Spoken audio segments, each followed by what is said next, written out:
राधे राधे, जय माता की भक्तों। आप सभी का स्वागत करती हूँ स्पिरिचुअल ज्ञान साधना में और आप सभी से अनुरोध करती हूँ कि स्पिरिचुअल ज्ञान साधना को सब्सक्राइब कर लीजिए और बेल आइकन को प्रेस कर दीजिए ताकि आपको नई नई वीडियोस का नोटिफिकेशन। जय माता की। राधे राधे भक्तों, कैसे हैं आप सभी लोग। आशा करते हैं ईश्वर की कृपा से सभी लोग बहुत अच्छे होंगे। बताने के लिए कमेंट में जय माता की राधे राधे अवश्य ही लिखिएगा। भक्तों, आज शनिदेव जी का दिन है। शनिदेव जी को कर्म फल दाता कहा गया है। शनिदेव भगवान कर्मों के अनुसार ही व्यक्ति को फल देते हैं। कहते हैं शनिवार के व्रत रखने से शनि दोष में कमी आती है, साथ ही शनिदेव भगवान का आशीर्वाद भी प्राप्त होता है। शनि दोष और शनि की साढ़े साती से बचने के लिए इस कथा का पाठ अवश्य ही करना चाहिए। प्रिय भक्तों, यदि हो सके तो शनिवार का व्रत भी करना चाहिए। तो भक्तों, आज की इस वीडियो बहुत ही सुंदर है और आज की इस पावन वीडियो में हम आप सभी को प्रभु शनिदेव जी की कथा सुनाएंगे। आज्ञा दी गुरुदेव ने, दीना शीश झुकाए, कथा कहूँ शनिदेव की, भाषा सरल बनाए। बोलिए प्रथम पूज्य गणेश जी भगवान की जय, गौरी शंकर भगवान की जय, लक्ष्मी नारायण भगवान की जय। सर्वप्रथम श्री सरस्वती माँ का सुमिरन करके, गणपति जी को नमस्कार करके तथा अपने गुरुदेव के चरणों में माथा नवाकर मैं श्री शनिदेव जी की कथा प्रारंभ करती हूँ। ये शनिदेव जी जो मनोवांछित कार्यों को सफल बनाने वाले हैं तथा जिन्हें सकल नर नारी और 33 कोटि देवता योगीश्वर मुनीश्वर ध्याते हैं, वही देव मेरी त्रुटियों को क्षमा करें और मुझे अपनी शरण में लें। मेरे मन में आपके प्रति अगाध प्रेम है।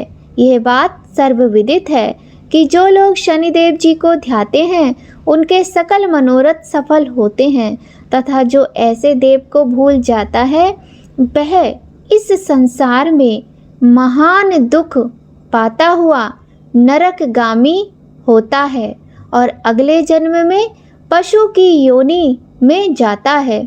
जो कथा मैं तन मन से कहने जा रही हूँ उसे आप भी सच्चे मन से ग्रहण करें।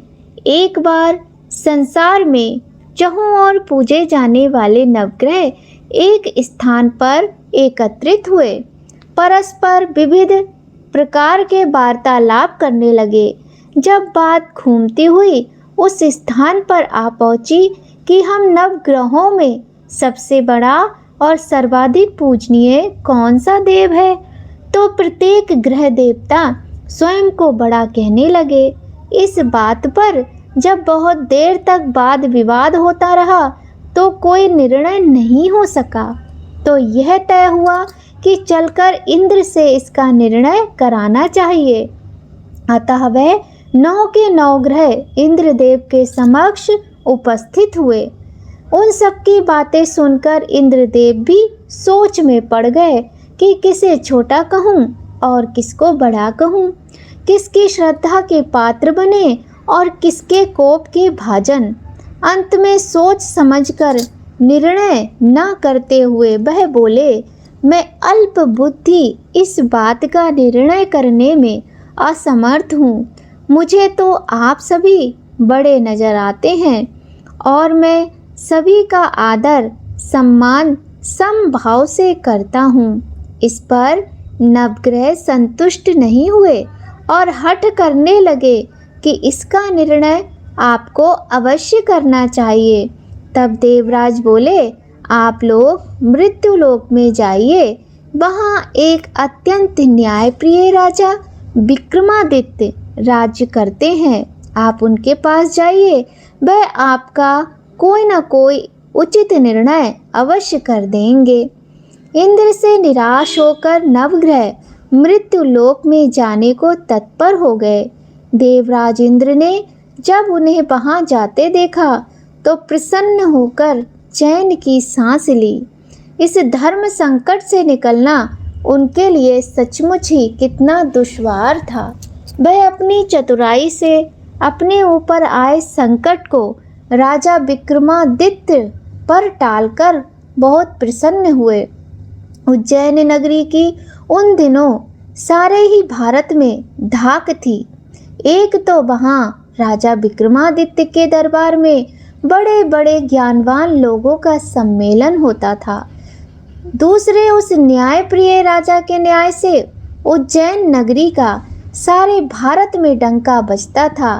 स्वर्ग में जब नवग्रहों का निर्णय ना हो पाया तो वह अपने अपने विमानों पर आरूढ़ हो मृत्यु लोक में आ पहुँचे।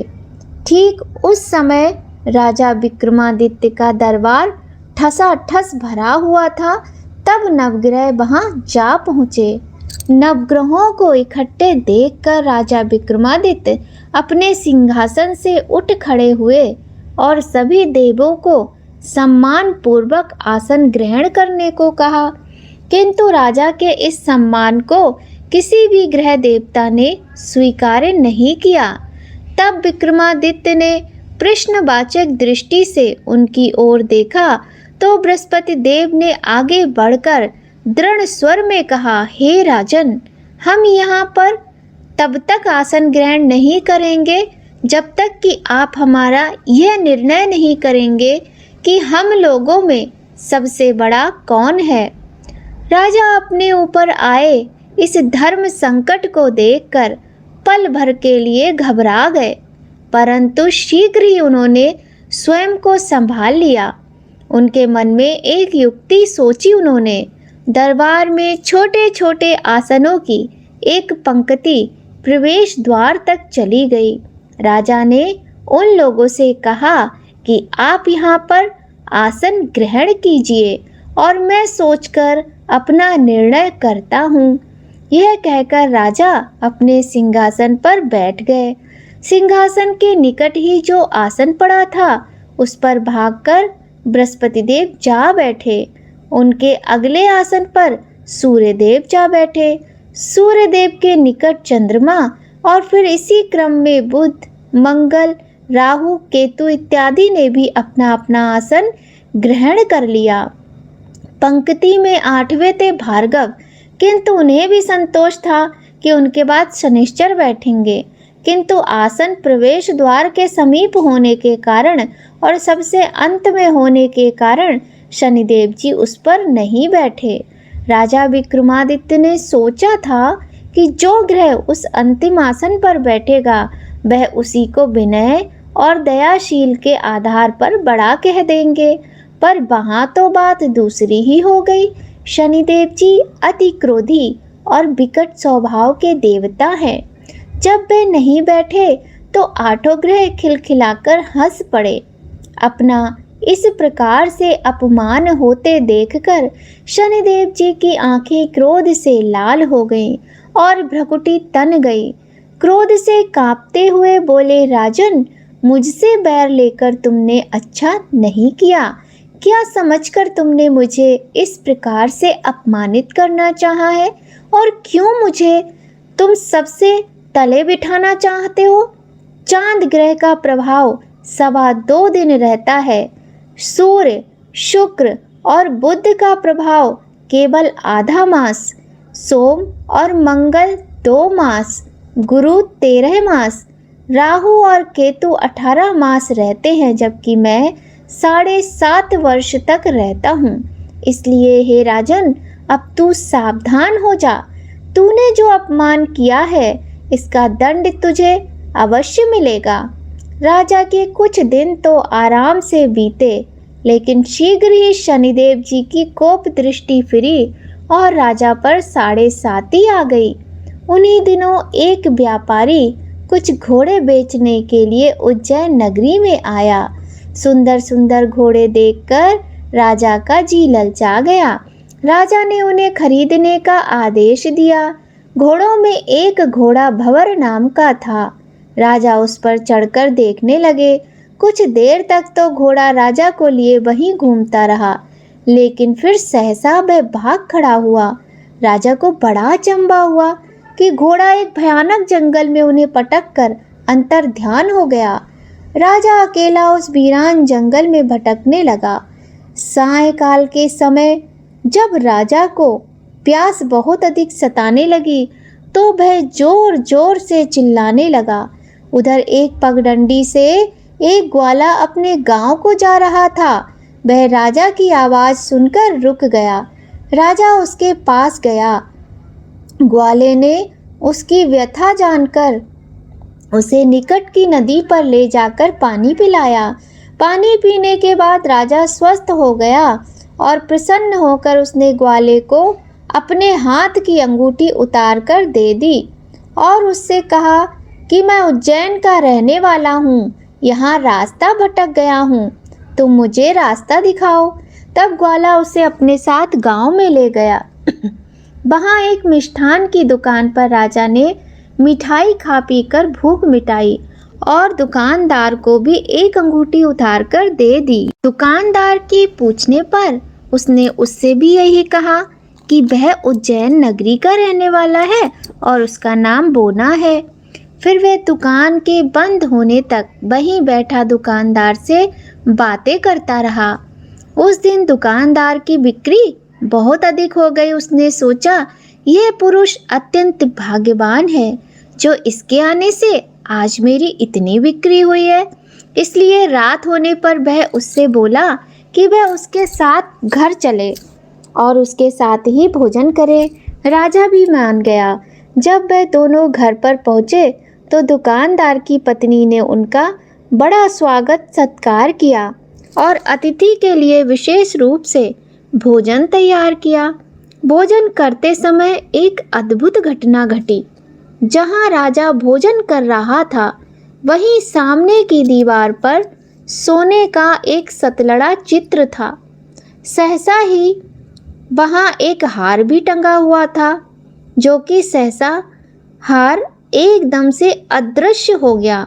दुकानदार के यहाँ एक बांदी थी। उसने जाकर घर की मालकिन से कहा, वहाँ खूंटी पर हार नहीं है। जब बात दुकानदार तक पहुँची तो उसने राजा से बोला।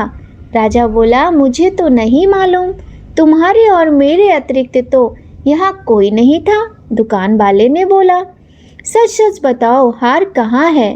राजा ने कहा, मुझे नहीं मालूम। राजा फिर बोला, मेरे पास कोई हार नहीं है। जब कोई निर्णय न हो सका तो दुकानदार राजा को उस नगर के राजा के पास ले गया। उस नगर के राजा ने जब विक्रमादित्य की भोली भाली सूरत देखी तो वह बोला, यह व्यक्ति कभी चोरी नहीं कर सकता और यह कहकर उसने विक्रमादित्य को छोड़ दिया। विक्रमादित्य जब उसे नगर में यूं ही इधर उधर घूम रहे थे तब उस नगर के एक तेली ने कहा कि वह उसके यहाँ काम कर ले तो उसे वह रहने को स्थान और खाने को सामग्री भी देगा। राजा मान गया और तेली उसे अपने घर ले आया। वहाँ सारा दिन राजा धाड़ी पर बैठा उसके बैलों को हाँकता रहता और तेली बाजार में तेल बेच आता। जब वर्षा ऋतु आई और मूसलाधार वर्षा होने लगी तब धाड़ी पर बैठे हुए विक्रमादित्य ने मौज में आकर ऊंचे ऊंचे स्वर में राग अलापना आरंभ कर दिया। निकट ही उस नगर के राजा का राजमहल था। वहां खिड़की में बैठी राजकुमारी ने जब राजा का मधुर स्वर में गीत सुना तो वह अपना दिल हार बैठी। उसने बांदी को पता करने के लिए भेजा। बांदी वहां राजा को गाते हुए देखकर लौटी तो राजकुमारी से बोली कि वहां पर तो कोई अति सुकुमार नवयुवक बैठा मस्ती में आंखें बंद किए गा रहा है। राजकुमारी ने सुना तो उसने अन्न जल का त्याग कर दिया। रात तक जब उसने कुछ नहीं खाया तो रानी ने आकर उसे बहुत समझाया, पर वह बोली कि वह तो उस गाने वाले से ही विवाह करेगी। रानी ने जाकर राजा से कहा कि राजकुमारी एक तेली पर मोहित हो गई है और उससे ब्याह रचाना चाहती है। राजा ने जब ये सुना तो वो बहुत ही क्रुद्ध हो गया। उसने तेली के घर से विक्रमादित्य को बुला लिया और उसके हाथ काटकर जंगल में फिकवा दिए। जब ये बात राजकुमारी को पता चली तो वह अपनी बात पर और दृढ़ हो गई। बोली, मैं तो अब उसी वर को चुनूंगी, वह चाहे कैसा भी हो, मैं उसी से विवाह करूंगी। बेटी की हठ देखकर लाचार हो राजा ने दोबारा विक्रमादित्य को नगर में बुलवाया और उससे राजकुमारी का मामूली ढंग से पाणी ग्रहण कराया और एक साधारण से घर को बसा दिया। दोनों ही वहां रहने लगे। एक दिन जब विक्रमादित्य सोए थे तो स्वप्न में उसे शनिदेव दिखाई दिए। विक्रमादित्य ने उनके सामने नमस्कार किया और क्षमा याचना की। शनिदेव जी ने उन्हें आशीर्वाद दिया और बोले, अब तुम्हारी साढ़े साती समाप्त हो गई है। राजा बोले, मुझसे जो गलती हुई उसके लिए मुझे क्षमा कर दीजिए। शनिदेव जी ने मुस्कुराकर उन्हें आशीर्वाद दिया और राजा के दोनों हाथ भी वापस आ गए। राजा ने अपनी पत्नी राजकुमारी को रात को जगाया नहीं। वह रात को उसके गले में अपनी बाहें डालकर सो गए। सुबह जब राजकुमारी की आंख खुली तो उसने अपनी गर्दन में बाहें पड़ी देखी और वह चौंक कर उठ बैठी। लेकिन शीघ्र ही उसने जब विक्रमादित्य को जगाया और सब बातों से जब विक्रमादित्य ने उस राजकुमारी को अवगत करा दिया, तब वह वहां के राजा के पास पुनः पहुंचे और उन्हें भी ये बात मालूम हुई। वह भागा भागा आया और उस अपंग को फिर से स्वस्थ देखकर चकित रह गया। उसको भी विक्रमादित्य ने यही कहा कि यह सब शनिदेव जी की कृपा का फल है और विक्रमादित्य ने अपना वास्तविक परिचय भी उस राजा को दिया। सारा किस्सा विस्तार से सुनाया। सुनते ही राजा विक्रमादित्य के चरणों में गिर गया और क्षमा याचना करने लगा। बस यह खबर शीघ्र ही सारे नगर में फैल गई। दुकानदार को जब यह खबर मिली तो वह भागा भागा आया और विक्रमादित्य के पांव में लौटने लगा। विक्रमादित्य ने उसे उठाकर आसन पर बिठाया और कहा, तुम घर जाकर उस खूंटी पर देखो, हार टंगा होगा। सच ही दुकानदार ने देखा तो वहां हार टंगा पाया। राजा ने नौकरानियों के साथ लश्कर समेत विक्रमादित्य को विदा किया।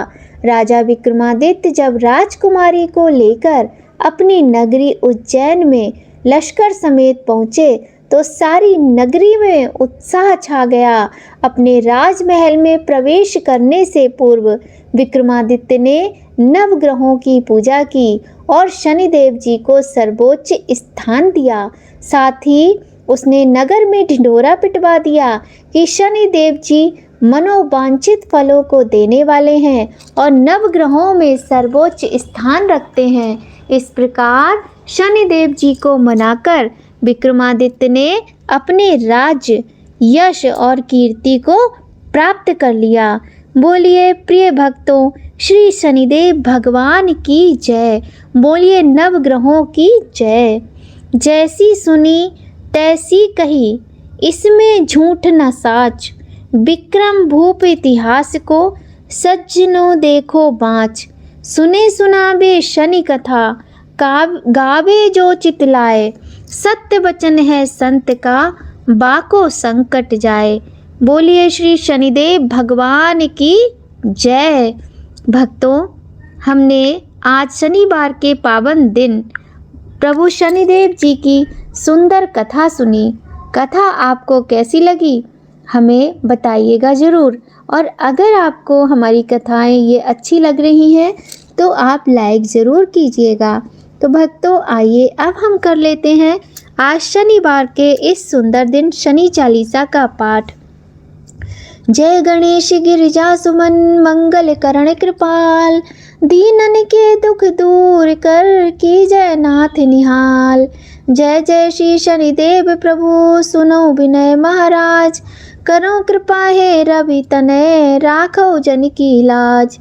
जयति शनिदेव दयाला, करत सदा भक्तन प्रतिपाला। चारि भुजा तनु श्याम विराजय, माथे रत्न मुकुट छवि साजय।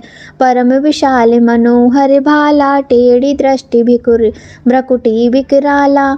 कुंडल श्रवण चमाचम चमके, हिये माल मुक्त निमण दमके। कर में गदा त्रिशूल कुठारा, पल बिच करें अरि सनहारा। पिंगल कृष्णो छाया नंदन, यम कोड़स्त्र रौद्र दुख भंजन। सौरी मंद शनि दश नामा, भानुपुत्र पूजई सब कामा। जा पर प्रभु प्रसन्न हुए जाहि, रंग कौराव करे क्षण माही। पर्वतों तृण होई निहारत, तृणों को पर्वत कर डारत। राज मिलत बन रामई दीन्यों, कह के की मत हर लीन्यों। वनों में मृग कपट दिखाई, मातु जानकी गई चुराई। लखनई शक्ति विकल कर डारा, मचिगा दल में हाहाकारा। रावण की गतिमति बौराई, रामचंद्र सो बैर बढ़ाई। दियो कीट कर कंचन लंका, बज बजरंग वीर की डंका। नृप विक्रम पर तुहि पगुधारा, चित्र मयूर निगल गए हारा। हार नौ लखा लाग्यो चोरी, हाथ पैर डरवायो तोरी। भारी दशा निकृष्ट दिखायो, तेलई घर को लू चलवायो। विनय राग दीपक मय कीन्यो, तब प्रसन्न प्रभु हुए सुख दीन्यो। हरिश्चंद्र नृप नारि बिकानी, आपों भरे डोम घर पानी। तैसे नल पर दशा सिरानी, भूजी मीन कूद गई पानी। श्री शंकर गयो जब जाई, पार्वती को सती कराई। तनिक बिलोकत ही कर रीसा, न बूढ़ गयो गौरी सुत सीसा। पांडव पर वह दशा तुम्हारी, बची द्रौपदी होई उगारी। कौरव के भी गतिमत मारियो, युद्ध महाभारत कर ढारियो। रवि कह मुख तय धरि तत्काला, लेकर कूद पर्यो पैताला। शेष देव लख विनती लाई, रवि को मुख ते दियो छुड़ाई। वाहन प्रभु के साथ सुजाना, जगदिग्गज गर्दभ मृग स्वाना। जम्बुग सिंह आदि नखधारी, सो फल ज्योतिष कहत पुकारी। गजवाहन लक्ष्मी ग्रह आवे, है ते सुख संपत्ति उपजावे। गर्दभ हानि करे बहु काजा, सिंह सिद्ध कर राज समाजा। जम्बुक बुद्धि नष्ट कर डारे, मृग दे कष्ट प्राण संहारे। जब आवे प्रभु स्वान सवारी, चोरी आदि होए भर भारी। तैसे न चोरी आदि होए डर भारी। तैसे ही चारि चरण ये नामा, स्वर्ण लौ चांदी अरुतामा। लौ चरण पर प्रभु जब आवे, धन जन संपत्ति नष्ट करावे। समता ताम्र रजत शुभकारी, स्वर्ण सर्व सर्व सुख मंगलकारी। जो ये शनि चरित्र नित गावे, कबहु न दशा निकृष्ट सतावे। अद्भुत नाथ दिखावे लीला, करें शत्रु के नश बल ढीला। जो पंडित सुयोग बुलवाई, विधिवत शनि ग्रह शांति कराई। पीपल जल शनि दिवस चढ़ावत, दीप दान दय बहु सुख पावत।